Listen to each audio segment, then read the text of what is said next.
Bonsoir à tous, bienvenue, nous sommes le jeudi 15 février. Le carême a donc débuté hier, nous en parlions à l'occasion du mercredi des cendres.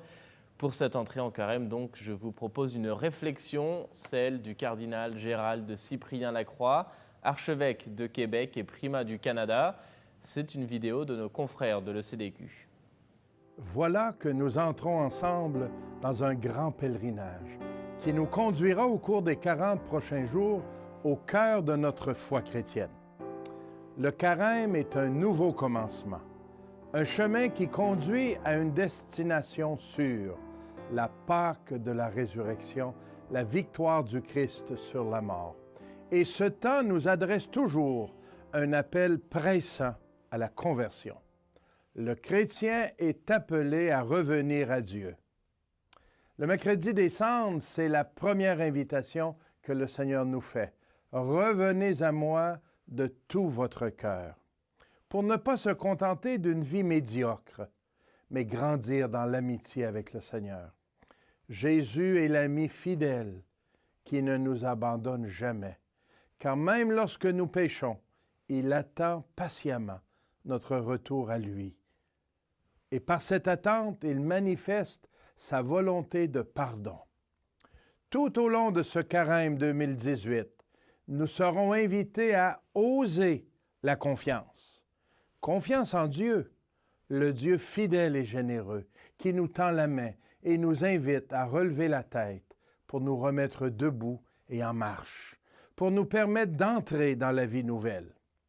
Dans son message pour cette année, le pape François nous rappelle que le carême est le moment favorable pour intensifier la vie de l'esprit, grâce aux moyens sacrés que l'Église nous offre, le jeûne, la prière et l'aumône. Et à la base de tout, il y a la parole de Dieu, que nous sommes invités à écouter et à méditer avec davantage d'assiduité en cette période. Nous pouvons faire confiance en la parole de Dieu. Elle est un guide sûr pour nous conduire à une conversion profonde, à un renouveau de notre vie. Et puis toujours dans le contexte du carême et donc dans la perspective de Pâques, le père Thomas Rosica vient de publier un nouvel ouvrage consacré à la résurrection du Christ. Il s'intitule « Reste avec nous, méditation sur le Christ ressuscité ». On écoute à ce propos le père Thomas Rosica.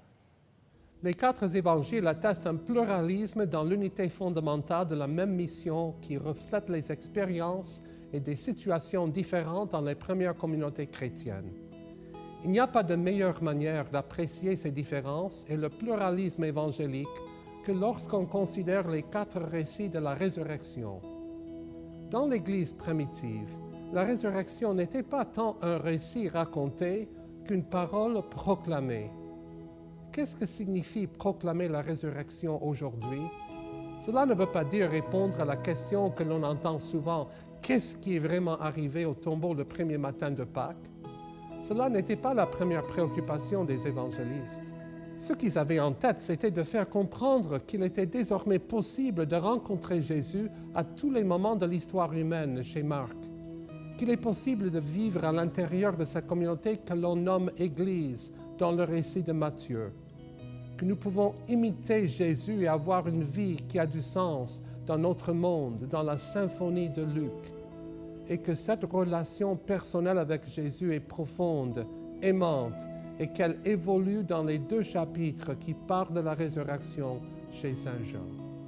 Reste avec nous, méditation sur le Christ ressuscité, un ouvrage d'une 100aine de pages publié chez Novalis. Vous pouvez le commander en ligne sur le site internet qui s'affiche en bas de l'écran. Et puis, notez par ailleurs que nous avons sur notre blog une page consacrée justement au carême. Pendant 40 jours, donc, vous y trouverez régulièrement des réflexions qui vous mèneront ainsi jusqu'à la fête de Pâques. C'est la fin de cette émission. Merci à vous de nous avoir suivis. Je vous souhaite une très belle soirée. À bientôt.